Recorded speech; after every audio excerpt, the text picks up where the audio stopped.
பணம் சேரும்போது பிச்சைக்காரனும் பணக்காரன்தான். அது குறைந்தால் பணக்காரனும் பிச்சைக்காரனாகிறான்.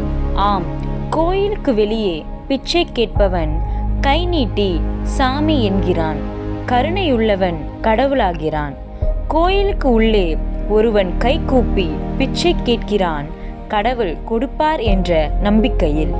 மனிதனை கடவுளாக மாற்றுபவனும் கடவுளிடம் கருணைக்காக காத்திருக்கும் மற்றொருவனும் மாறும்போது கடவுளின் காரியதரிசியாக காணிக்கை என்ற பெயரில் கையில் தட்டோடு ஒருவன் பக்தி பற்றாக நெளிபவன் நமக்கு சாமியாக தெரிகிறான்.